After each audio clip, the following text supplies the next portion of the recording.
ಎಲ್ಲರಿಗೂ ನಮಸ್ಕಾರ. Smart inform Kannada YouTube ಚಾನಲ್ಗೆ ಸುಸ್ವಾಗತ. ನಾನು ನಿಮ್ಮ ಮಂಜುನಾಥ್. ಇವತ್ತಿನ ತರಗತಿಯಲ್ಲಿ ನಾವು ದ್ವಿತೀಯ PUC ಭೂಗೋಳಶಾಸ್ತ್ರದ ಅತ್ಯಂತ ಪ್ರಮುಖವಾದ ಮೊದಲನೇ ಅಧ್ಯಾಯ ಆಗಿರ್ತಕ್ಕಂಥ ಮಾನವ ಭೂಗೋಳಶಾಸ್ತ್ರ ಹ್ಯೂಮನ್ ಜಿಯೋಗ್ರಫಿ ಕುರಿತು PPT ಮೂಲಕ ಸರಳವಾಗಿ ಮತ್ತು ಪರೀಕ್ಷಾ ದೃಷ್ಟಿಯಿಂದ ಸಂಪೂರ್ಣವಾಗಿ ತಿಳಿದುಕೊಳ್ಳೋಣ. ನೀವು ಪರೀಕ್ಷೆಯಲ್ಲಿ ಉತ್ತಮ ಅಂಕ ಗಳಿಸಲು ಮತ್ತು ವಿಷಯವನ್ನು ಸುಲಭವಾಗಿ ಅರ್ಥ ಮಾಡಿಕೊಳ್ಳಲು ಈ ವಿಡಿಯೋವನ್ನು ಕೊನೆವರೆಗೂ ನೋಡಿ. ನೀವು ಇನ್ನೂ ಈ ಚಾನಲ್ಗೆ ಸಬ್ಸ್ಕ್ರೈಬ್ ಮಾಡಿಲ್ಲ ಅಂದರೆ ಈಗಲೇ ಸಬ್ಸ್ಕ್ರೈಬ್ ಮಾಡಿ, ಪಕ್ಕದಲ್ಲಿರುವ ಬೆಲ್ ಐಕನನ್ನು ಕ್ಲಿಕ್ ಮಾಡಿ.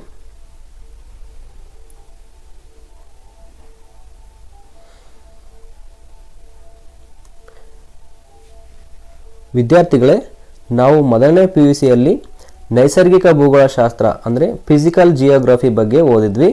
ಅಂದರೆ ಭೂಮಿ, ಪರ್ವತಗಳು, ನದಿಗಳು ಮತ್ತು ಹವಾಮಾನದ ಬಗ್ಗೆ ಕಲಿತಿದ್ವಿ ಅಲ್ಲಿ, ಅಂದರೆ ಪ್ರಥಮ PUCಯಲ್ಲಿ. ಆದರೆ ದ್ವಿತೀಯ PUCಯಲ್ಲಿ ನಾವು ಕಲಿಯುವುದು ಏನಂದರೆ ಮಾನವ ಭೂಗೋಳಶಾಸ್ತ್ರ ಅಂದರೆ ಹ್ಯೂಮನ್ ಜಿಯೋಗ್ರಫಿ ಬಗ್ಗೆ ನಾವು ಇಲ್ಲಿ ಕಲಿತಾ ಹೋಗ್ತೀವಿ. ಓಕೆ, ಮೊದಲನೇ ಅಧ್ಯಾಯ ಮಾನವ ಭೂಗೋಳಶಾಸ್ತ್ರ ಅಂತಕ್ಕಂಥದ್ದು. ಭೂಗೋಳಶಾಸ್ತ್ರದಲ್ಲಿ ದ್ವಿತೀಯ PUC ವಿದ್ಯಾರ್ಥಿಗಳಿಗೆ ಬರ್ತಕ್ಕಂಥದ್ದು ಮೊದಲನೇ ಅಧ್ಯಾಯ ಮಾನವ ಭೂಗೋಳಶಾಸ್ತ್ರ. ಇಲ್ಲಿ ಇರ್ತಕ್ಕಂತಹ ಹಲವಾರು ಅಂಶಗಳಿದೆ. ಅವು ಯಾವುವು ಅಂತಕ್ಕಂಥದ್ದನ್ನು ನೋಡ್ತಾ ಹೋದರೆ, ಮಾನವ ಭೂಗೋಳಶಾಸ್ತ್ರ ಅಂತಕ್ಕಂಥದ್ದು, ಮಾನವ ಭೂಗೋಳಶಾಸ್ತ್ರ ಅಂದ್ರೇನು, ಅದರ ಅರ್ಥ ಮತ್ತು ಅದರ ಕ್ಷೇತ್ರ ಮತ್ತು ವ್ಯಾಪ್ತಿಯನ್ನು ನಾವು ಮೊದಲನೇ ಅಧ್ಯಾಯದಲ್ಲಿ ನೋಡ್ತಾ ಹೋಗ್ತೀವಿ. ಭೂಗೋಳಶಾಸ್ತ್ರದ ಅರ್ಥ. ನಾವು ಮಾನವ ಭೂಗೋಳಶಾಸ್ತ್ರವನ್ನು ತಿಳಿದುಕೊಳ್ಳುವ ಮುಂಚೆ ಈಗ ನಾವು ಭೂಗೋಳಶಾಸ್ತ್ರದ ಅರ್ಥವನ್ನು ತಿಳಿತಾ ಹೋಗಬೇಕು. ಓಕೆ, ಭೂಮಿಯ ಮೇಲ್ಮೈಯಲ್ಲಿ ಒಳಗೊಂಡಿರುವ ವಿವಿಧ ಬಗೆಯ ಪ್ರಾಕೃತಿಕ ಹಾಗೂ ಸಾಂಸ್ಕೃತಿಕ ಲಕ್ಷಣಗಳ ವ್ಯವಸ್ಥೆಯನ್ನು ಅಭ್ಯಸಿಸುವುದೇ ಭೂಗೋಳಶಾಸ್ತ್ರ ಅಂತ ಕರಿತೀವಿ. ಅಂದರೆ ಹಾಗೆ ತಿಳ್ಕೊಳ್ಳೋದಾದರೆ, ಭೂಮಿಯ ಮೇಲೆ ಹಲವಾರು ರೀತಿಯ ವ್ಯವಸ್ಥೆಗಳನ್ನು ನೋಡ್ತಾ ಇದ್ದೀವಿ. ಅಂದರೆ ನದಿ ಆಗಿರ್ಬೋದು, ಬೆಟ್ಟ, ಗುಡ್ಡ, ಪರ್ವತಗಳು, ಇವೆಲ್ಲವೂ ಕೂಡ ಪ್ರಕೃತಿದತ್ತವಾಗಿರ್ತಕ್ಕಂಥ ಒಂದು ವ್ಯವಸ್ಥೆ ಆಗಿರ್ತಕ್ಕಂಥದ್ದು. ಅದೇ ರೀತಿಯಾಗಿ ಸಾಂಸ್ಕೃತಿಕವಾಗಿರ್ತಕ್ಕಂಥದ್ದು, ಸಮಾಜ ಅಂತಕ್ಕಂಥದ್ದು, ಸಾಂಸ್ಕೃತಿಕ ಮತ್ತು ಆರ್ಥಿಕ ವ್ಯವಸ್ಥೆ ಅಂತಕ್ಕಂಥದ್ದು, ಹೀಗೆ ಹಲವಾರು ವಿಷಯಗಳು ಮಾನವ ನಿರ್ಮಿತವಾಗಿರ್ತಕ್ಕಂಥ ಕೆಲವು ಅಂಶಗಳನ್ನು, ಈ ಎರಡೂ ಅಂಶಗಳನ್ನು ನಾವು ಅಧ್ಯಯನ ಮಾಡ್ತಕ್ಕಂಥದ್ದನ್ನೇ ಭೂಗೋಳಶಾಸ್ತ್ರ ಅಂತ ಹೇಳಿ ಕರಿತೀವಿ. ಓಕೆ, ಈಗ ಭೂ ಸ್ವರೂಪಗಳು, ವಾಯುಗುಣ, ಸಸ್ಯವರ್ಗ, ಮಣ್ಣು, ನದಿಗಳು, ಇವೆಲ್ಲವೂ ನಾವು ಪ್ರಾಕೃತಿಕ ಲಕ್ಷಣಗಳು ಅಂತ ಕರಿತಾ ಹೋಗ್ತೀವಿ. ಅದೇ ರೀತಿಯಾಗಿ ಸಾಂಸ್ಕೃತಿಕ ಅಂದರೆ ಮಾನವ ನಿರ್ಮಿತವಾಗಿರ್ತಕ್ಕಂಥ ಕೆಲವು ಲಕ್ಷಣಗಳ ವ್ಯವಸ್ಥೆ ಯಾವ್ಯಾವು ಅಂತಂದರೆ, ಒಂದು ಜನಸಂಖ್ಯೆ, ಸಾಮಾಜಿಕ ಮತ್ತು ಆರ್ಥಿಕ ಅಂಶಗಳು, ಇವುಗಳ ಹಂಚಿಕೆ ಅಂತ ಕೂಡ ಹೇಳ್ತಾ ಹೋಗ್ತೀವಿ. ಈಗ ಅರ್ಥ ಆಗಿದೆ ಅನ್ಕೊಂತೀನಿ. ನೆಕ್ಸ್ಟು, ಹೀಗೆ ಭೂ ಮೇಲ್ಮೈನ ಅಧ್ಯಯನವನ್ನು ಒಳಗೊಂಡಿರುವ ಭೂಗೋಳಶಾಸ್ತ್ರದ ಕ್ಷೇತ್ರವನ್ನು 2 ಭಾಗಗಳಾಗಿ ವಿಂಗಡಿಸಲಾಗಿದೆ ಅಂತ ಹೇಳ್ತಾರೆ. ಅಂದರೆ ಅವುಗಳು ಯಾವ್ಯಾವು ಅಂತ ಹೇಳ್ತಾ ಹೋದರೆ, ಒಂದು ಪ್ರಾಕೃತಿಕ ಭೂಗೋಳಶಾಸ್ತ್ರ, ಮತ್ತೊಂದು ಮಾನವ ಭೂಗೋಳಶಾಸ್ತ್ರ ಅಂತಕ್ಕಂಥದ್ದು. ಓಕೆ, ಈಗ ಪ್ರಾಕೃತಿಕ ಭೂಗೋಳಶಾಸ್ತ್ರ ಅಂದ್ರೇನು? ಭೂಮಿಯ ಮೇಲ್ಮೈನ ಸ್ವಾಭಾವಿಕ ಅಥವಾ ಪ್ರಾಕೃತಿಕ ಸ್ವರೂಪಗಳಾದ ಶಿಲಾಗೋಳ, ವಾಯುಗೋಳ, ಜಲಗೋಳ, ಜೀವಗೋಳಗಳನ್ನು ಅಭ್ಯಸಿಸುವ ಭಾಗವನ್ನು ಪ್ರಾಕೃತಿಕ ಭೂಗೋಳಶಾಸ್ತ್ರ ಎಂದು ಕರಿತಾ ಇದ್ದೀವಿ. ಅಂದರೆ ಭೂಮಿಯ ಮೇಲ್ಮೈಯಲ್ಲಿ ಸ್ವಾಭಾವಿಕವಾಗಿರ್ತಕ್ಕಂಥದ್ದು ಅಥವಾ ಪ್ರಕೃತಿದತ್ತವಾಗಿ ಬಂದಿರತಕ್ಕಂಥ ಹಲವಾರು ಸ್ವರೂಪಗಳನ್ನು ಒಳಗೊಂಡಿದೆ.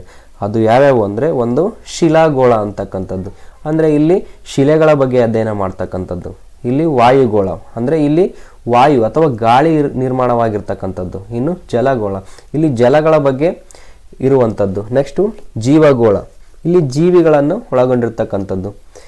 ಇವು ಎಲ್ಲವನ್ನು ಅಭ್ಯಾಸ ಮಾಡ್ತಕ್ಕಂಥದ್ದೇ ಪ್ರಾಕೃತಿಕ ಭೂಗೋಳಶಾಸ್ತ್ರ. ಇದನ್ನು ನೀವು ಪ್ರಥಮ PUCಯಲ್ಲಿ ಇದರ ಬಗ್ಗೆ ಸಂಕ್ಷಿಪ್ತವಾಗಿ ನೀವು ಅಧ್ಯಯನ ಮಾಡಿದಿರಿ ಅಂತ ನಾನು ಭಾವಿಸಿ, ನೆಕ್ಸ್ಟು ಈಗ ನಿಮಗೆ ದ್ವಿತೀಯ PUCಯಲ್ಲಿ ಇರುವಂತಹ 2ನೇ ವಿಭಾಗ ಆಗಿರುವಂತಹ ಮಾನವ ಭೂಗೋಳಶಾಸ್ತ್ರದ ಬಗ್ಗೆ ಹೆಚ್ಚಿನ ಮಾಹಿತಿಯನ್ನು ತಿಳಿದುಕೊಳ್ಳೋಣ. ಸ್ವಾಭಾವಿಕ ಲಕ್ಷಣಗಳಲ್ಲದೆ ಮಾನವ ನಿರ್ಮಿತ ಅಂಶಗಳಾದ ಸಂಸ್ಕೃತಿ, ಸಮಾಜ, ವ್ಯವಸಾಯ, ಕೈಗಾರಿಕೆ, ಸಾರಿಗೆ, ಧರ್ಮ ಮೊದಲಾದವುಗಳನ್ನು ಒಳಗೊಂಡಿದೆ. ಇದೇ ಸಾಂಸ್ಕೃತಿಕ ಪರಿಸರವಾಗಿದೆ ಅಂತ ಹೇಳ್ತಾ ಇದ್ದೇನೆ.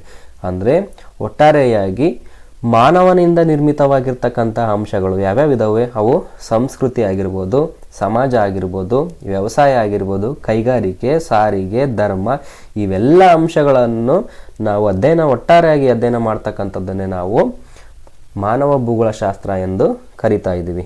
ಓಕೆ, ನೆಕ್ಸ್ಟು ಭೂ ಮೇಲ್ಮೈಯಲ್ಲಿ ಮಾನವ ನಿರ್ಮಿತ ಸ್ವರೂಪಗಳು ಹಾಗೂ ಲಕ್ಷಣಗಳನ್ನು ಕ್ರಮಬದ್ಧವಾಗಿ ಅಭ್ಯಾಸಿಸುವುದನ್ನು ಮಾನವ ಭೂಗೋಳಶಾಸ್ತ್ರ ಅಂತ ಕರಿತಾ ಹೋಗ್ತೀವಿ. ಅಂದರೆ ಕೇವಲ ಅಧ್ಯಯನ ಮಾಡೋದಲ್ಲ, ಅದನ್ನು ಕ್ರಮಬದ್ಧವಾಗಿ ಅಧ್ಯಯನ ಮಾಡ್ತಕ್ಕಂಥದ್ದನ್ನು ಭಾಳ ಇಂಪಾರ್ಟೆಂಟ್ ಆಗುತ್ತೆ. ಹಾಗಾಗಿ ಮಾನವನಿಂದ ನಿರ್ಮಿತವಾಗಿರ್ತಕ್ಕಂತಹ ಸ್ವರೂಪಗಳು ಹಾಗೂ ಲಕ್ಷಣಗಳನ್ನು ಕ್ರಮಬದ್ಧವಾಗಿ ಅಧ್ಯಯನ ಮಾಡುವುದನ್ನೇ ನಾವು ಅಥವಾ ಅಭ್ಯಾಸಿಸುವುದನ್ನು ಮಾನವ ಭೂಗೋಳಶಾಸ್ತ್ರ ಅಂತ ಹೇಳಿ ಕರಿತೀವಿ. ಇದು ಮಾನವ ಭೂಗೋಳಶಾಸ್ತ್ರಕ್ಕೆ ಇರುವಂತಹ ಒಂದು ಅರ್ಥ. ನೆಕ್ಸ್ಟು ಕೊನೆಯದಾಗಿ ಮಾನವ ಭೂಗೋಳಶಾಸ್ತ್ರ, ಅದಕ್ಕೆ ಒಂದು ಸಂಕ್ಷಿಪ್ತವಾಗಿರ್ತಕ್ಕಂತಹ ಒಂದು ವಾಕ್ಯವನ್ನು ನೀಡೋದಾದರೆ ಇಲ್ಲಿ ಮಾನವನ ಜೀವನವು ಪರಿಸರದೊಡನೆ ನೇರ ಸಂಬಂಧವನ್ನು ಹೊಂದಿರುವುದು, ಮಾನವ ಮತ್ತು ಪರಿಸರದ ಸಂಬಂಧವನ್ನು ವಿವರಿಸುವುದನ್ನು ಮಾನವ ಭೂಗೋಳಶಾಸ್ತ್ರ ಎಂದು ಕರೆಯಲಾಗಿದೆ ಅಂತ ಹೇಳ್ತಾರೆ. ಅಂದರೆ ಮಾನವನ ಜೀವನವು ಇದು ಯಾರ ನಡುವೆ ಸಂಬಂಧ ಇರಬೇಕು ಅಂದರೆ ಪರಿಸರದೊಡನೆ ನೇರ ಸಂಬಂಧ ಹೊಂದಿರಬೇಕು, ಹಾಗೂ ಮಾನವ ಮತ್ತು ಪರಿಸರದ ಸಂಬಂಧವನ್ನು ವಿವರಣೆ ಕೊಡ್ತಕ್ಕಂಥದ್ದು. ಅವರಿಬ್ಬರ ನಡುವೆ, ಮಾನವ ಮತ್ತು ಪರಿಸರ ಇಬ್ಬರ ನಡುವೆ ಯಾವ ರೀತಿಯ ಸಂಬಂಧ ಇದೆ ಅಂತಕ್ಕಂಥದ್ದನ್ನು ತಿಳಿಸ್ತಕ್ಕಂಥದ್ದೇ ಇಲ್ಲಿ ಮಾನವ ಭೂಗೋಳಶಾಸ್ತ್ರ ಎಂದು ಕರಿತಾ ಇದ್ದಾರೆ. ಓಕೆ, ನೆಕ್ಸ್ಟು ಮಾನವ ಭೂಗೋಳಶಾಸ್ತ್ರದ ಬೆಳವಣಿಗೆ. ಅಂದರೆ ಮಾನವ ಭೂಗೋಳಶಾಸ್ತ್ರ ಅಂತಕ್ಕಂಥದ್ದು ಯಾವ ಇಸುವಿಯಿಂದ ಬೆಳವಣಿಗೆ ಆರಂಭ ಆಯಿತು, ಎಲ್ಲಿಂದ ಆರಂಭವಾಯಿತು ಅಂತಕ್ಕಂಥದ್ದನ್ನು ಸಂಕ್ಷಿಪ್ತವಾಗಿರ್ತಕ್ಕಂಥ ಮಾಹಿತಿಯನ್ನು ನಾವು ಇಲ್ಲಿ ಪಡಿತಾ ಹೋಗ್ತೀವಿ. ಈಗ ಮಾನವ ಭೂಗೋಳಶಾಸ್ತ್ರವು ಭೂಗೋಳ ವಿಜ್ಞಾನವೆಂಬ ಮೂಲರೆಂಬೆಯ ಇತ್ತೀಚಿನ ಚಿಗುರಾಗಿದೆ ಅಂತ ಹೇಳ್ತಾ ಇದ್ದಾರೆ. ಅಂದರೆ ಇದು ಮುಂಚೆನೇ ಭೂಗೋಳಶಾಸ್ತ್ರಕ್ಕಿಂತ ಮುಂಚೆನೇ ಇರುವಂತಹ ಒಂದು ಅಂಶ ಅಲ್ಲ, ಇದು ಇತ್ತೀಚಿನ ದಿನಗಳಲ್ಲಿ, ಅಂದರೆ ಭೂಗೋಳಶಾಸ್ತ್ರ ಯಾವಾಗ ಆರಂಭ ಆಯಿತೋ ಅದಾದಮೇಲೆ ಪ್ರಾಕೃತಿಕ ಭೂಗೋಳಶಾಸ್ತ್ರ ಮತ್ತು ಮಾನವ ಭೂಗೋಳಶಾಸ್ತ್ರ ಅಂತೇಳಿ ಎರಡು ವಿಭಾಗಗಳನ್ನು ಮಾಡಿದರು. ಅದು ಯಾವಾಗ ಅಂದರೆ 18 ಮತ್ತು 19ನೇ ಶತಮಾನದಲ್ಲಿ ಮಾನವ ಮತ್ತು ಪರಿಸರ ಸಂಬಂಧವನ್ನು ಅಭ್ಯಸಿಸುವ ಕ್ಷೇತ್ರವನ್ನು ಭೂಗೋಳಶಾಸ್ತ್ರದಲ್ಲಿ ಅಳವಡಿಕೆ ಮಾಡಲಾಯಿತು ಅಂತ ಹೇಳ್ತಾರೆ. ಅದು 1859ರಲ್ಲಿ ಇಂಗ್ಲೆಂಡಿನ ಪ್ರಸಿದ್ಧ ಪ್ರಾಕೃತಿಕ ವಿಜ್ಞಾನಿಯಾಗಿರ್ತಕ್ಕಂಥ ಚಾರ್ಲ್ಸ್ ಡಾರ್ವಿನ್. ನೀವೆಲ್ಲರೂ ಕೇಳಿದಿರ ಚಾರ್ಲ್ಸ್ ಡಾರ್ವಿನ್ ಅಂದ ತಕ್ಷಣ ನಿಮಗೆ ಜೀವ ವಿಕಾಸ ಸಿದ್ಧಾಂತ ನೆನಪಿಗೆ ಬರುತ್ತೆ. ಇಲ್ಲಿ ಕೂಡ ಪ್ರಸಿದ್ಧ ಪ್ರಾಕೃತಿಕ ವಿಜ್ಞಾನಿ Charles Darwin origin of species ಎಂಬ ಗ್ರಂಥವನ್ನು ಬರೆದಿರ್ತಕ್ಕಂಥದ್ದು. ಅದರಲ್ಲಿ ಜೀವ ವಿಕಾಸದೊಡನೆ ಮಾನವನ ಅಭಿವೃದ್ಧಿ ಹಾಗೂ ಮಾನವ ಜನನಾಂಗಗಳ ವಿಕಾಸಗಳ ಕುರಿತು ವಿವರಿಸಿದನು ಅಂತ ಇದೆ. ಅಂದರೆ ಇಲ್ಲಿ ಹೋಲಿಕೆಯನ್ನು ಮಾಡ್ತಾ ಹೋಗ್ತಾರೆ. ಮಾನವ ಅಭಿವೃದ್ಧಿ ಅಂತಕ್ಕಂಥದ್ದು ಮಾನವ ಜನನಾಂಗಗಳ ವಿಕಾಸಗಳ ಕುರಿತು ಅವನು ವಿವರಣೆ ಕೊಡ್ತಾ ಹೋಗ್ತಾನೆ. ಅಂದರೆ ಇಲ್ಲಿ ಮಾನವನ ಅಭಿವೃದ್ಧಿ ಹೇಗಾಯಿತು ಅಂತಕ್ಕಂಥಕ್ಕೆ ಚಾರ್ಲ್ಸ್ ಡಾರ್ವಿನ್ ಅವರು ಯಾವ ರೀತಿಯ ವಿವರಣೆಯನ್ನು ಕೊಡ್ತಾರೆ ಅಂತಂದರೆ, ಮಾನವನ ಅಂಗಗಳು ಯಾವ ರೀತಿಯಾಗಿ ಬೆಳವಣಿಗೆ ಆಗುತ್ತೋ ಅದೇ ರೀತಿಯಾಗಿ ಮಾನವನ ಅಭಿವೃದ್ಧಿ ಅಂತಕ್ಕಂಥದ್ದು ಕೂಡ ಇಲ್ಲಿ ಅದೇ ರೀತಿಯಾಗಿ ವಿಕಾಸವನ್ನು ಹೊಂದುತ್ತಾ ಹೋಗುತ್ತೆ ಅಂತ ಹೇಳ್ತಾ ಇರ್ತಕ್ಕಂಥದ್ದು. ಈ ಸಿದ್ಧಾಂತವು ವೈಜ್ಞಾನಿಕ ಬೆಳವಣಿಗೆಯಲ್ಲಿ ಒಂದು ಮಹತ್ತರವಾದ ಘಟ್ಟ ಅಂತ ಕರೀತಾರೆ. ಇದರಿಂದಾಗಿ ಹಲವಾರು ಪ್ರಾಕೃತಿಕ ಮತ್ತು ಜೈವಿಕ ವಿಜ್ಞಾನಗಳು ತ್ವರಿತವಾಗಿ ಅಭಿವೃದ್ಧಿಯನ್ನು ಕಾಣ್ತಾ ಹೋಗ್ತವೆ. ಇದಕ್ಕಿಂತ ಮುಂಚೆ ಕೂಡ ಅಭಿವೃದ್ಧಿಯನ್ನು ಕಾಣ್ತಾ ಇದ್ದವು, ಆದರೆ ಅಷ್ಟಾಗಿ ಅಭಿವೃದ್ಧಿಯನ್ನು ಕಾಣ್ತಾ ಇರಲ್ಲ. ಯಾವಾಗ ಚಾರ್ಲ್ಸ್ ಡಾರ್ವಿನ್ ವಿಕಾಸ ಸಿದ್ಧಾಂತವನ್ನು ಮಂಡಿಸ್ತಾರೋ, ಒರಿಜಿನ್ ಆಫ್ ಸ್ಪೀಸಿಸನ್ನು ಮಂಡಿಸ್ತಾರೋ, ಆಗ ಒಂದು ರೀತಿಯಾಗಿರ್ತಕ್ಕಂಥ ಬೂಸ್ಟ್ ಸಿಗ್ತಾ ಹೋಗುತ್ತೆ. ಎಲ್ಲ ವಿಷಯಗಳು ಕೂಡ ಅದು ಮೂಲ ಒಂದು ಗ್ರಂಥವಾಗಿ ಕೂಡ ಉತ್ತೇಜನವನ್ನು ನೀಡ್ತಾ ಹೋಗುತ್ತೆ. ಏನು ಡಾರ್ವಿನ್ ಸಿದ್ಧಾಂತ ಅಂತ ನೋಡೋದಾದರೆ, ಪ್ರಾಕೃತಿಕ ಮತ್ತು ಜೈವಿಕ ವಿಜ್ಞಾನಗಳು ತ್ವರಿತವಾಗಿ ಅಭಿವೃದ್ಧಿ ಕಂಡವು. ಡಾರ್ವಿನ್ ಸಿದ್ಧಾಂತ ಬಂದಾದಮೇಲೆ ಅಭಿವೃದ್ಧಿ ತ್ವರಿತ ಆಯಿತು. ಅಂದರೆ ಪ್ರಾಕೃತಿಕ ಮತ್ತು ಜೈವಿಕ ವಿಜ್ಞಾನಗಳ ಒಂದು ವಿಷಯಗಳು ತ್ವರಿತವಾಗಿ ಅಲ್ಲಿ ಅಭಿವೃದ್ಧಿನ ಕಾಣುತ್ತೆ. ಡಾರ್ವಿನ್ ಸಿದ್ಧಾಂತವು ಏನು ಹೇಳುತ್ತೆ ಅಂದರೆ, ಜೀವಿಗಳ ಅಭಿವೃದ್ಧಿ ಮತ್ತು ಬದಲಾವಣೆಯನ್ನು ವಿವರಿಸುವ ಮಹತ್ವದ ವೈಜ್ಞಾನಿಕ ತತ್ವವಾಗಿದೆ. ಇದರ ಕೇಂದ್ರ ಭಾಗ ಪ್ರಾಕೃತಿಕ ಆಯ್ಕೆ ಅಂದರೆ ನ್ಯಾಚುರಲ್ ಸೆಲೆಕ್ಷನ್. ಪರಿಸರಕ್ಕೆ ಹೊಂದಿಕೊಳ್ಳುವ ಗುಣಗಳನ್ನು ಹೊಂದಿರುವ ಜೀವಿಗಳು ಹೆಚ್ಚು ಬದುಕಿ ಸಂತಾನೋತ್ಪತ್ತಿ ಮಾಡುತ್ತವೆ ಅಂತ ಹೇಳ್ತಾರೆ. ಅಂದರೆ ಇಲ್ಲಿ ಡಾರ್ವಿನ್ ಹೇಳ್ತಿರ್ತಕ್ಕಂಥದ್ದು ಏನು ಅಂದರೆ, ಯಾವ ಪ್ರಕೃತಿಗೆ ಹೊಂದಾಣಿಕೆಯಾಗಿ ಜೀವನ ನಡೆಸುತ್ತೋ ಅಥವಾ ಬದುಕನ್ನು ಹಂಚಿಕೊಳ್ಳುತ್ತೋ ಅವು ಹೆಚ್ಚಾಗಿ ಸಂತಾನೋತ್ಪತ್ತಿಯನ್ನು ಮಾಡ್ತಕ್ಕಂಥದ್ದು, ಮತ್ತು ಅದು ಭೂಮಿಯ ಮೇಲೆ ಇರುವಿಕೆಯನ್ನು ತಕ್ಕಂಥದ್ದನ್ನು ಕೂಡ ಇಲ್ಲಿ ಚಾರ್ಲ್ಸ್ ಡಾರ್ವಿನ್ ಅವರು ಹೇಳ್ತಾ ಇರ್ತಕ್ಕಂಥದ್ದು. ಡಾರ್ವಿನ್ನ ಸಿದ್ಧಾಂತದ ಮುಖ್ಯ ಅಂಶಗಳು. ಯಾಕೆ ಡಾರ್ವಿನ್ ಸಿದ್ಧಾಂತದ ಹೆಚ್ಚಾಗಿ ಇಲ್ಲಿ ಮಹತ್ವವನ್ನು ಕೊಡಲಾಗಿದೆ ಅಂದರೆ ಇದನ್ನು ಹಲವಾರು ಬಾರಿ ಕಾಂಪಿಟೇಟಿವ್ ಎಕ್ಸಾಮ್ಗಳಲ್ಲಿ ಸ್ಪರ್ಧಾತ್ಮಕ ಪರೀಕ್ಷೆಗಳಲ್ಲೂ ಕೂಡ ಮಕ್ಕಳೇ ಕೇಳಿದ್ದಾರೆ. ಹಾಗಾಗಿ ಇಲ್ಲಿ ಡಾರ್ವಿನ್ ಸಿದ್ಧಾಂತದ ಕೆಲವು ಅಂಶಗಳನ್ನು ನೀವು ಅರ್ಥ ಮಾಡಿಕೊಳ್ಳಲೇಬೇಕಾಗುತ್ತೆ. ಓಕೆ, ಮೊಟ್ಟ ಮೊದಲನೇದಾಗಿ ವೈವಿಧ್ಯತೆ ಅಂತಕ್ಕಂಥದ್ದು. ಪ್ರತಿಯೊಂದು ಜೀವಿಯಲ್ಲೂ ಸ್ವಲ್ಪ ವ್ಯತ್ಯಾಸ ಅಂದರೆ ವೇರಿಯೇಷನ್ ಕಂಡುಬರುತ್ತೆ ಅಂತಕ್ಕಂಥದ್ದು. ನೆಕ್ಸ್ಟು ವಂಶ ಪಾರಂಪರ್ಯ, ಸಂತಾನಕ್ಕೆ ಗುಣಲಕ್ಷಣಗಳು ವರ್ಗವಾಗುತ್ತವೆ ಅಂತಕ್ಕಂಥದ್ದು. ಅಂದರೆ ನಾವು ಹೇಳ್ತೀವಿ ವಂಶ ಪಾರಂಪರ್ಯವಾಗಿ ಬಂದಿರತಕ್ಕಂಥದ್ದು. ನಾವು ಯಾವುದೋ ಒಂದು ಆಚರಣೆಯನ್ನು ಮಾಡಬೇಕಾದ್ರೆ ಅಥವಾ ಯಾವುದೇ ರೀತಿಯಾಗಿ ಒಂದು ಹೇಳ್ಬೇಕಾದ್ರೆ ಅದು ನಮಗೆ ವಂಶ ಪರಂಪರೆಯಿಂದ ಬಂದಿರತಕ್ಕಂಥದ್ದು ಅಂತ ಹೇಳಿ ನಾವು ಮಾತಾಡ್ತೀವಿ. ಅದೇ ರೀತಿಯಾಗಿ ಜೀವಿಗಳ ವಿಕಾಸ ಅಂತಕ್ಕಂಥದ್ದು ಅವುಗಳ ಪೋಷಕರಿಂದ, ಜೀವಿಗಳ ಪೋಷಕರು ಅಥವಾ ತಂದೆ ತಾಯಿಯಾಗಿರ್ತಕ್ಕಂಥದ್ದು, ಅದರ ಗುಣಗಳು ಏನೇನಿರುತ್ತೋ ಅದು ಮುಂದಿನ ಪೀಳಿಗೆಗೆ ಅಂದರೆ ಅವರ ಮಕ್ಕಳಿಗೂ ಕೂಡ ಅದು ವರ್ಗ ಆಗುತ್ತೆ ಅಂತಕ್ಕಂಥದ್ದನ್ನು ಇಲ್ಲಿ ಹೇಳ್ತಾ ಇದ್ದಾರೆ. ನೆಕ್ಸ್ಟ್ ಪಾಯಿಂಟು ಅಸ್ತಿತ್ವಕ್ಕಾಗಿ ಹೋರಾಟ ಅಂತಕ್ಕಂಥದ್ದು. ಅಂದರೆ ಪ್ರತಿಯೊಂದು ಜೀವಿಯು ಇರುವಿಕೆಗೆ ಅಥವಾ ಬದುಕಲಿಕ್ಕೆ ಹೋರಾಟವನ್ನು ನಡೆಸಲೇಬೇಕು. ಅದು ಯಾವ್ಯಾವ ಅಂಶಗಳನ್ನು ತೆಗೆದುಕೊಳ್ಳುತ್ತೆ ಅಂದರೂ ಮೊದಲನೇದಾಗಿ ತಮ್ಮ ಇರುವಿಕೆಯನ್ನು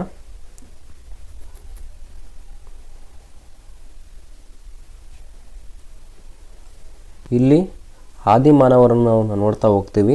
ಮುಂಚೆ ಯಾವ ರೀತಿಯಾಗಿ ಮಾನವನ ವಿಕಾಸ ಆಯಿತು ಅಂತಕ್ಕಂಥದ್ದು ಇಲ್ಲಿ ಮಾನವನು ಮೊದಲನೇ ಹಂತದಲ್ಲಿ ತನ್ನ 2 ಕಾಲುಗಳು ಮತ್ತು 2 ಕೈಗಳಿಂದ ಬಳಸಿ ಓಡಾಡ್ತಕ್ಕಂಥದ್ದು. ಹಂತವಾಗಿ ಅವನು ತನ್ನ ಅಂಗಗಳನ್ನು ಯಾವ ರೀತಿಯಾಗಿ ಬಳಸ್ಕೊಂಡೋ ಅದೇ ರೀತಿಯಾಗಿ ಅವನ ಬುದ್ಧಿಯ ಮಟ್ಟ ಅಂತಕ್ಕಂಥದ್ದು ಕೂಡ ಹೆಚ್ಚಿನದಾಗಿ ಆಗ್ತಾ ಹೋಗುತ್ತೆ.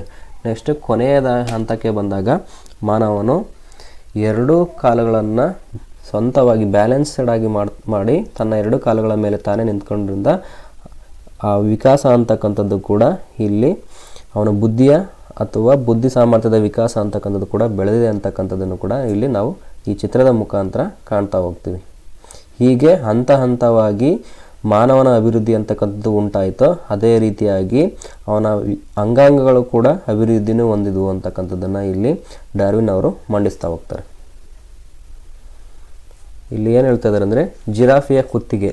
ಪ್ರಾಚೀನ ಜಿರಾಫೆಗಳಲ್ಲಿ ಕುತ್ತಿಗೆಯ ಉದ್ದದಲ್ಲಿ ವ್ಯತ್ಯಾಸ ಇತ್ತು, ಅಂದರೆ ಕಡಿಮೆ ಇತ್ತು ಅಂತಕ್ಕಂಥದ್ದು. ಉದ್ದವಾದ ಕುತ್ತಿಗೆಯ ಜಿರಾಫೆಗಳು ಎತ್ತರದ ಎಲೆಗಳನ್ನು ತಿನ್ನಲು ಸಾಧ್ಯವಾಗಿದ್ದು ಅವು ಬದುಕಿ ಸಂತಾನೋತ್ಪತ್ತಿ ಮಾಡುತ್ತವೆ ಅಂತಕ್ಕಂಥದ್ದು. ಯಾವ ಜಿರಾಫೆಯು ಮರದ ಎಲೆಗಳನ್ನು ತನ್ನ ಕುತ್ತಿಗೆಗಳನ್ನು ಬಳಸಿ ಅದು ತಿಂದು ಬದುಕಿತ್ತೋ ಆ ಜಿರಾಫೆಗಳು ಕೂಡ ಈಗಲೂ ಕೂಡ ಇರುವಿಕೆಯನ್ನು ನಾವು ಕಾಣ್ತಾ ಹೋಗ್ತೀವಿ ಅಂತಕ್ಕಂಥದ್ದು ಇದರ ಅರ್ಥ ಆಗಿರ್ತಕ್ಕಂಥದ್ದು. ನೆಕ್ಸ್ಟು ಕೀಟಗಳ ಪ್ರತಿರೋಧ ಅಂತಕ್ಕಂಥದ್ದು.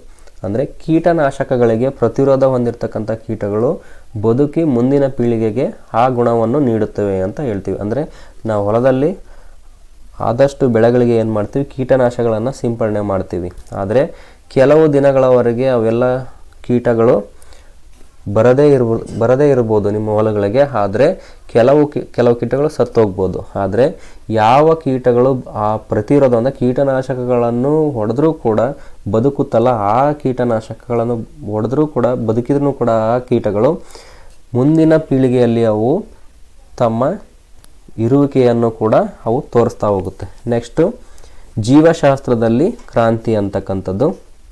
1859ರಲ್ಲಿ ಪ್ರಕಟವಾದ on the origin of species ಪುಸ್ತಕವು ವಿಜ್ಞಾನದಲ್ಲಿ ಮಹತ್ವದ ಬದಲಾವಣೆಯನ್ನು ತಂದಿತು ಅಂತಕ್ಕಂಥದ್ದು. ಅಂದರೆ 1859ರಲ್ಲಿ ಪ್ರಕಟವಾದ ಚಾರ್ಲ್ಸ್ ಡಾರ್ವಿನ್ ಅವರ ದ ಒರಿಜಿನ್ ಆಫ್ ಸ್ಪೀಸೀಸ್ ಪುಸ್ತಕದಲ್ಲಿ ವಿಜ್ಞಾನದಲ್ಲಿ ಇದು ಮಹತ್ವದ ಬದಲಾವಣೆ ತರಲಿಕ್ಕೆ ಸಹಾಯಕ ಆಯಿತು ಅಂತ ಕೂಡ ಇಲ್ಲಿ ಹೇಳ್ತಾ ಹೋಗ್ತಾರೆ. ನೆಕ್ಸ್ಟು ಫ್ರೀಟ್ರೆಜ್ ರಾಟ್ಜೆಲ್ ಮಾನವ ಭೂಗೋಳಶಾಸ್ತ್ರದ ಪಿತಾಮಹ ಅಂತಕ್ಕಂಥದ್ದು. ಯಾರು ಇವರು? ಫ್ರೀಟ್ರೆಜ್ ರಾಟ್ಜೆಲ್ ಮಾನವ ಭೂಗೋಳಶಾಸ್ತ್ರ ಪಿತಾಮಹ ಯಾರು ಇವನು?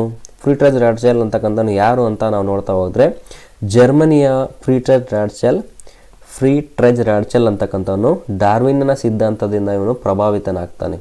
1882ರಲ್ಲಿ ಈತ ಮಾನವನ ಅಧ್ಯಯನವನ್ನು ಆರಂಭಿಸಿ ಆಂಥ್ರೋಪೋಜಿಯೋಗ್ರಫಿ ಅಂತಕ್ಕಂಥದ್ದನ್ನ ಗ್ರಂಥವನ್ನು ಬರಿತಾನೆ. ಇದು ತುಂಬ ಇಂಪಾರ್ಟೆಂಟ್ ಆಗಿರ್ತಕ್ಕಂಥದ್ದು. ನೋಡಿ ಮಕ್ಕಳೇ, ಇಲ್ಲಿ ಜರ್ಮನಿಯ ಫ್ರೀಟ್ರೆಜ್ ರಾಟ್ಜೆಲ್ ಡಾರ್ವಿನ್ನನ ಸಿದ್ಧಾಂತದಿಂದ ಪ್ರಭಾವಿತನಾಗ್ತಾನೆ. ಯಾವಾಗ ಅಂದರೆ 1882ರಲ್ಲಿ ಅವನು ಒಂದು ಗ್ರಂಥವನ್ನು ಬರಿತಾನೆ. ಆ ಗ್ರಂಥದ ಹೆಸರು ಆಂಥ್ರಪೋಜಿಯೋಗ್ರಫಿ ಅಂತಕ್ಕಂಥದ್ದು. ಇದು ಇಂಗ್ಲೀಷ್ನ ಹ್ಯೂಮನ್ ಜಿಯೋಗ್ರಫಿ ಪದಕ್ಕೆ ಸಮಾನಾಂತರವಾಗಿರ್ತಕ್ಕಂಥದ್ದು. ಅಂದರೆ ಇಂಗ್ಲೀಷ್ನಲ್ಲಿ ನಾವು ತರ್ಜಮೆಗೊಳಿಸಿದರೆ ಅಥವಾ ಟ್ರಾನ್ಸ್ಲೇಟ್ ಮಾಡಿದರೆ ಅದು ಆಂಥ್ರಪೋ ಅಂದರೆ ಮಾನವ ಎಂದರ್ಥ ಆಗುತ್ತೆ. ಓಕೆ, ಜಿಯೋಗ್ರಫಿ ಅಂತಂದರೆ ಭೂಗೋಳಶಾಸ್ತ್ರ ಅಂತಕ್ಕಂಥದ್ದು. ಅಂದರೆ ಒಟ್ಟಾರೆಯಾಗಿ ಮಾನವ ಭೂಗೋಳಶಾಸ್ತ್ರ ಅಂತಕ್ಕಂಥದ್ದು. ಆಂಥ್ರಪೋ ಜಿಯೋಗ್ರಫಿ ಅಂದರೆ ಇಲ್ಲಿ ಮಾನವ ಭೂಗೋಳಶಾಸ್ತ್ರ ಅಂತಕ್ಕಂಥದ್ದು. ಓಕೆ, ನೆಕ್ಸ್ಟು ಭೂಗೋಳಶಾಸ್ತ್ರ ಎಂಬ ಪದವನ್ನು ಮೊದಲು ರ್ಯಾಡ್ಜೆಲ್ ಬಳಸಿದವನು. ಆದ ಕಾರಣ ರ್ಯಾಡ್ಜೆಲ್ನನ್ನು ಮಾನವ ಭೂಗೋಳಶಾಸ್ತ್ರದ ಪಿತಾಮಹ ಎಂದು ಕರೆಯಲಾಗಿದೆ ಅಂತ ಹೇಳ್ತಾರೆ. ಓಕೆ, ಮೊಟ್ಟ ಮೊದಲನೇದಾಗಿ ಫ್ರೀಡ್ರಿಕ್ ರ್ಯಾಡ್ಜೆಲ್ ಅಂತಕ್ಕಂಥವನು ಯಾರು ಅಂದರೆ ಇವನು ಮಾನವ ಭೂಗೋಳಶಾಸ್ತ್ರದ ಪಿತಾಮಹನಾಗಿರ್ತಕ್ಕಂಥವನು. ಇವನು ಜರ್ಮನಿಯಲ್ಲಿರ್ತಕ್ಕಂಥ ಪ್ರಸಿದ್ಧ ಭೂಗೋಳಶಾಸ್ತ್ರಜ್ಞನಾಗಿರ್ತಕ್ಕಂಥದ್ದು, ಮಾನವ ಭೂಗೋಳಶಾಸ್ತ್ರನಾಗಿರ್ತಕ್ಕಂಥದ್ದು. ಇವನು 1882ರಲ್ಲಿ ಏನು ಮಾಡ್ತಾನೆ, ಆಂಥ್ರಪೋಜಿಯೋಗ್ರಫಿ ಎಂಬ ಗ್ರಂಥವನ್ನು ಬರೀತಾನೆ.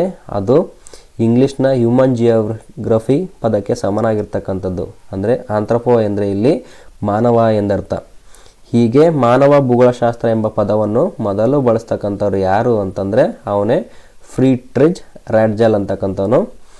ಆದ ಕಾರಣ ರ್ಯಾಡ್ಜೆಲ್ನನ್ನು ಮಾನವ ಭೂಗೋಳಶಾಸ್ತ್ರದ ಪಿತಾಮಹ ಎಂದು ಕರೆಯಲಾಗಿದೆ. ಹಾಗಾದರೆ who is the father of geography? ಯಾರು who is the father of geography ಅಂತಕ್ಕಂಥದ್ದು ನೀವು ದಯವಿಟ್ಟು ಕಾಮೆಂಟ್ಸ್ನಲ್ಲಿ ತಿಳಿಸಿ. ನೆಕ್ಸ್ಟು ಪರಿಸರದ ಸಂಬಂಧಗಳ 2 ಪಂಥಗಳು ಅಂತಕ್ಕಂಥದ್ದು. ಇಲ್ಲಿ ಮಾನವ ಭೂಗೋಳಶಾಸ್ತ್ರದಲ್ಲಿ ಮತ್ತೆ 2 ಪಂಥಗಳು ಹುಟ್ಕೊಳ್ಳುತ್ತೆ. ಅದು ಯಾವ್ಯಾವ ಪಂಥಗಳು ಅಂತ ನಾವು ನೋಡ್ತಾ ಹೋಗೋಣ. ಇದು ತುಂಬ ಇಂಪಾರ್ಟೆಂಟು. ಎಕ್ಸಾಮ್ನಲ್ಲಿ ಪ್ರತಿ ಸಲ ಈ ಒಂದು ಪಂಥಗಳ ಬಗ್ಗೆ ಯಾವಾಗಲೂ ಕೇಳ್ತಾನೆ ಹೋಗ್ತಾರೆ. ಮಾನವ ಮತ್ತು ಪರಿಸರದ ಸಂಬಂಧಗಳನ್ನು ಕುರಿತು ಅಧ್ಯಯನ ಮಾಡಲು 2 ಪಂಥಗಳು ಪ್ರಾರಂಭವಾದವು ಅಂತ ಹೇಳ್ತಾರೆ. ಅಂದರೆ ಅವುಗಳೆಂದರೆ ಯಾವ್ಯಾವು? ಒಂದು ಜರ್ಮನ್ ಪಂಥ ಅಥವಾ ಪರಿಸರ ಪ್ರಭುತ್ವವಾದ ಅಂತಕ್ಕಂಥದ್ದು. ಓಕೆ, ನೆಕ್ಸ್ಟು ಎರಡನೇದು ಫ್ರೆಂಚ್ ಪಂಥ ಅಥವಾ ಸಾಧ್ಯತಾವಾದ. ಏನು ಜರ್ಮನ್ ಪಂಥ ಅಥವಾ ಪರಿಸರ ಪ್ರಭುತ್ವವಾದ ಅಂತಂದರೆ ಮತ್ತು ಫ್ರೆಂಚ್ ಪಂಥ ಅಥವಾ ಸಾಧ್ಯತಾವಾದ ಅಂದರೆ ಮೊಟ್ಟ ಮೊದಲನಾಗಿ ನೋಡೋದಾದರೆ ಜರ್ಮನ್ ಪಂಥ ಅಥವಾ ಪರಿಸರ ಪ್ರಭುತ್ವವಾದ ಅಂದರೆ ಇದರ ಮಾನವನ ಎಲ್ಲ ಚಟುವಟಿಕೆಗಳು ಪರಿಸರದಿಂದ ರೂಪುಗೊಂಡಿವೆ ಹಾಗೂ ಅದರಿಂದ ಪ್ರಭಾವಿತವಾಗಿವೆ. ಇದು ಪರಿಸರದೊಡನೆ ನೇರ ಸಂಬಂಧವನ್ನು ಹೊಂದಿರುತ್ತದೆ ಅಂತ ಹೇಳ್ತಾರೆ. ಅಂದರೆ ಜರ್ಮನ್ ಪಂಥ ಅಥವಾ ಪರಿಸರ ಪ್ರಭುತ್ವವಾದ ಪಂಥದಲ್ಲಿ ಇದ್ರ ಪ್ರಕಾರ ಮಾನವನ ಎಲ್ಲ ಚಟುವಟಿಕೆಗಳು, ಮಾನವ ಏನೇನು ಕೆಲಸ ಮಾಡ್ತಾನೋ ಅವೆಲ್ಲ ಚಟುವಟಿಕೆಗಳು ಪರಿಸರದಿಂದಲೇ ರೂಪುಗೊಂಡಿರ್ತಕ್ಕಂಥದ್ದು. ಅಂದರೆ ಪರಿಸರ ಬಿಟ್ಟು ಮಾನವ ಇರೋಕ್ಕೆ ಸಾಧ್ಯನೇ ಇಲ್ಲ ಅಂತಕ್ಕಂಥ ಅಂಶವನ್ನು ಇಲ್ಲಿ ತಿಳಿಸುತ್ತಾರೆ. ಆದ್ದರಿಂದ ಇದು ಪರಿಸರದೊಡನೆ ಅಂದರೆ ಮಾನವನು ಪರಿಸರದೊಡನೆ ನೇರ ಸಂಬಂಧವನ್ನು ಯಾವಾಗಲೂ ಹೊಂದಿರ್ತಾನೆ ಅಂತಕ್ಕಂಥದ್ದು ತಿಳಿಸ್ತಕ್ಕಂಥದ್ದು ಜರ್ಮನ್ ಪಂಥ ಅಥವಾ ಪರಿಸರ ಪ್ರಭುತ್ವ ಪಂಥ ಅಂತಕ್ಕಂಥದ್ದು. ಇಲ್ಲಿ ಒಂದನ್ನು ಬಿಟ್ಟು ಒಂದು ಇಲ್ಲ ಅಂತಕ್ಕಂಥದ್ದು. ಅಂದರೆ ಇಲ್ಲಿ ಪ್ರಕೃತಿ ಅಥವಾ ಪರಿಸರನೇ ಬಾಸ್ ಥರ ಕಾರ್ಯವನ್ನು ಮಾಡ್ತಾ ಇರ್ತಕ್ಕಂಥದ್ದು. ಇಲ್ಲಿ ಎಲ್ಲದಕ್ಕೂ ಮೂಲ ಕಾರಣ ಅಥವಾ ಬಾಸ್ ಯಾರು ಅಂದರೆ ಅಲ್ಲಿ ಪರಿಸರ ಅಂತಕ್ಕಂಥದ್ದು. ಮಾನವ ಅಂತಕ್ಕಂಥವನು ಇಲ್ಲಿ ನೆಪ ಅಥವಾ ಅದರ ಕೆಳಗೆ ಅಥವಾ ಪ್ರಕೃತಿಯ ಅಥವಾ ಪರಿಸರದ ಕೆಳಗೆ ಇರ್ತಕ್ಕಂಥ ಒಬ್ಬ ಸಾಮಾನ್ಯ ವ್ಯಕ್ತಿ ಥರ ಇಲ್ಲಿ ಪರಿಸರ ಪ್ರಭುತ್ವದಲ್ಲಿ ನೋಡ್ತಾ ಹೋಗ್ತಾರೆ. ಆದರೆ ನೆಕ್ಸ್ಟು ಮಾನವನು ಪರಿಸರದ ಶಿಶು ಹಾಗೂ ಅದರ ಪ್ರಭಾವಗಳಿಂದ ನಿರ್ಬಂಧಿತ ಅಂತಕ್ಕಂಥದ್ದು. ಮಾನವನು ಅಂತಕ್ಕಂಥವನು ಪರಿಸರದಿಂದ ಶಿಶು. ಅಂದರೆ ಇಲ್ಲಿ ಪರಿಸರ ಅಂತಕ್ಕಂಥ ತಾಯಿ ಆದರೆ ಮಾನವ ಅಂತಕ್ಕಂಥನು ಶಿಶು ಆಗಿರ್ತಾನೆ. ಅದರ ಪ್ರಭಾವಗಳಿಂದ ನಿರ್ಬಂಧಿತ ಅಂದರೆ ಅದರ ಪ್ರಭಾವಗಳು ಅಂದರೆ ಈ ಮಾನವನ ಪ್ರಭಾವಗಳು ಪರಿಸರದ ಮೇಲೆ ಯಾವುದೇ ರೀತಿಯಾಗಿ ಇರ್ತಕ್ಕಂತಹ ಒಂದು ಪ್ರಭಾವವನ್ನು ಬೀರಲಿಕ್ಕೆ ಸಾಧ್ಯನೇ ಇಲ್ಲ ಅಂತ ಹೇಳ್ತಾರೆ. ಇದೇ ಪರಿಸರ ಪ್ರಭುತ್ವವಾದ ಅಂತಕ್ಕಂಥದ್ದು. ಈ ವಾದದಲ್ಲಿ ಏನಾಗುತ್ತಂದರೆ ಮಾನವನು ಜೀವಿ ಪ್ರಪಂಚದ ಒಂದು ಅವಿಭಾಜ್ಯ ಭಾಗವೆಂದು ಸ್ಪಷ್ಟಪಡಿಸಲಾಗಿದೆ. ಈ ವಾದವು ಭೂಗೋಳಶಾಸ್ತ್ರದ ಪ್ರಾರಂಭಿಕ ಹಂತದಲ್ಲಿ ಜನಪ್ರಿಯಗೊಂಡಿತ್ತು. ಅಂದರೆ ಇಲ್ಲಿ ಹೇಳ್ತಿದ್ದಾರೆ ನೇಚರ್ ಈಸ್ ದ ಬಾಸ್ ಅಂತಕ್ಕಂಥದ್ದು.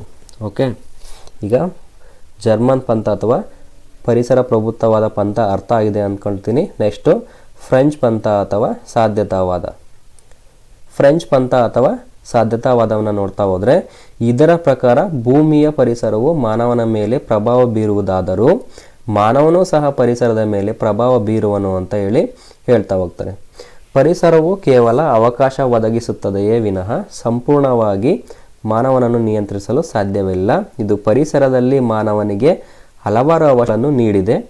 ಅಲ್ಲದೆ ತನಗಿಷ್ಟವಾದ ಕಾರ್ಯನಿರ್ವಹಿಸಲು ಮಾನವ ಸ್ವತಂತ್ರ ಹಾಗೂ ತನಗೆ ಬೇಕಾದ ಅವಕಾಶಗಳನ್ನು ಬಳಸಿಕೊಂಡು ಮುನ್ನಡೆಯಬಹುದು. ಇದೇ ಸಾಧ್ಯತಾವಾದ. ಇಲ್ಲಿ ಮ್ಯಾನ್ ಈಸ್ ದ ಬಾಸ್ ಅಂತಕ್ಕಂಥದ್ದು. ಇದನ್ನು ಹೇಳ್ತಕ್ಕಂಥವ್ರು ಯಾರಂದರೆ ಈ ವಾದವನ್ನು ಮಂಡಿಸಿದವರು ಯಾರಂದರೆ ವೈಡಾಲ್ ಡಿ ಲಾ ಬ್ಲಾಶ್ ಮತ್ತಿತರರು ಪುಷ್ಟೀಕರಣವನ್ನು ಈ ಫ್ರೆಂಚ್ ಪಂಥ ಅಥವಾ ಸಾಧ್ಯತಾವಾದಕ್ಕೆ ಪುಷ್ಟೀಕರಣವನ್ನು ನೀಡುತ್ತಾರೆ. ಅಂದರೆ ಈ ಪ್ರಕಾರ ಭೂಮಿಯು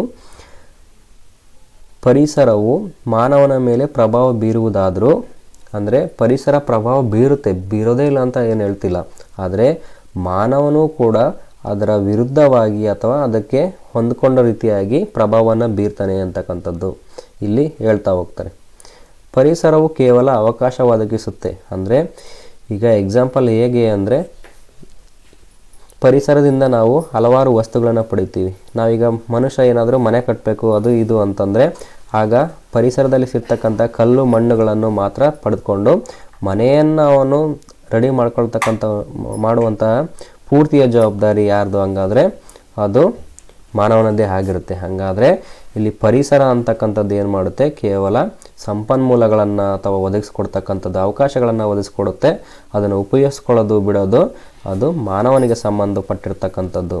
ಹಾಗಾಗಿ ಇಲ್ಲಿ ಮ್ಯಾನ್ ಈಸ್ ದ ಬಾಸ್ ಅಂತಕ್ಕಂಥದ್ದು. ನಮಸ್ಕಾರ ಪ್ರಿಯ ವಿದ್ಯಾರ್ಥಿಗಳೇ, ಇಲ್ಲಿವರೆಗೂ ಈ ವಿಡಿಯೋವನ್ನು ಸಂಪೂರ್ಣವಾಗಿ ನೋಡಿದ್ದಕ್ಕೆ ನಿಮಗೆ ತುಂಬ ಹೃದಯ ಧನ್ಯವಾದಗಳನ್ನು ಸಲ್ಲಿಸ್ತಾ ಇದ್ದೀನಿ.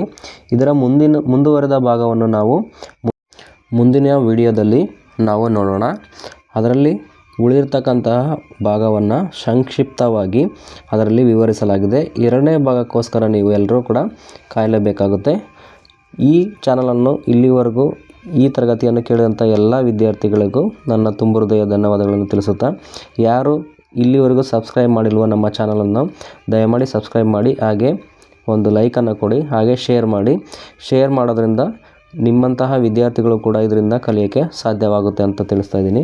ಓಕೆ, ಇಲ್ಲಿವರೆಗೂ ಈ ಕ್ಲಾಸನ್ನು ಕೇಳಿದ್ದಕ್ಕೆ ಎಲ್ಲರಿಗೂ ಧನ್ಯವಾದಗಳನ್ನು ತಿಳಿಸ್ತಾ ಇದ್ದೀನಿ.